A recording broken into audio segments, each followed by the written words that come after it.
હોળી અને ધૂળેટીના તહેવારને ધ્યાને રાખીને એસટી નિગમ વધારાની 1300 બસ દોડાવશે। નાગરિકો પોતાના પરિવાર સાથે વતનમાં તહેવાર ઉજવી શકે તે માટે માર્ગ વાહન વ્યવહાર નિગમ દ્વારા વધારાની બસોનું સંચાલન કરવામાં આવશે। ગયા વર્ષની સરખામણીએ આ વર્ષે વધારો કરીને કુલ 1300 વધારાની બસો દ્વારા 7500 થી વધુ ટ્રીપ્સનું સંચાલન કરવામાં આવશે। હોળી અને ધૂળેટીના તહેવારો દરમિયાન અમદાવાદ, રાજકોટ, અમરેલી, જૂનાગઢ, ભાવનગર અને ભુજ જેવા વિસ્તારોમાંથી ગોધરા, દાહોદ, ઝાલોદ અને છોટાઉદેપુર તરફ જનારા મુસાફરો માટે વિશેષ સુવિધા ઊભી કરવામાં આવી છે। હોળીના તહેવારમાં ડાકોરમાં ફૂલ ડોલ ઉત્સવ તથા દ્વારકામાં પણ લાખો ભાવિ ભક્તો દર્શનાર્થે જતા હોય છે।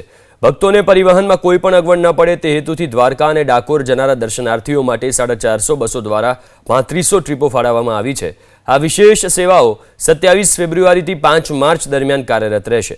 મુસાફરોની સુવિધા અને ભીડને ટાળવા માટે નિગમ દ્વારા ઓનલાઈન બુકિંગની વ્યવસ્થા કરવામાં આવી છે। મુસાફરો નિગમની વેબસાઇટ અથવા જીએસઆરટીસી મોબાઈલ એપ્લિકેશન દ્વારા એડવાન્સ બુકિંગ કરાવી શકે છે। નાગરિકોએ પોતાના પરિવાર સાથે અને પોતાના વતનમાં તહેવારો ઉજવી શકે તે હેતુથી ગત વર્ષે ગુજરાત એસટી દ્વારા 1200 બસો દ્વારા 7300 ટ્રીપો સાથે સંચાલન કરવામાં આવેલું હતું, જે આ વર્ષે વિવિધ જિલ્લાઓ જેવા કે અમદાવાદ, રાજકોટ, અમરેલી, જૂનાગઢ, ભાવનગર અને ભુજ જેવા વિવિધ વિસ્તારોમાંથી ગોધરા, દાહોદ, ઝાલોદ, સંતરામપુર જેવા વિસ્તારોમાં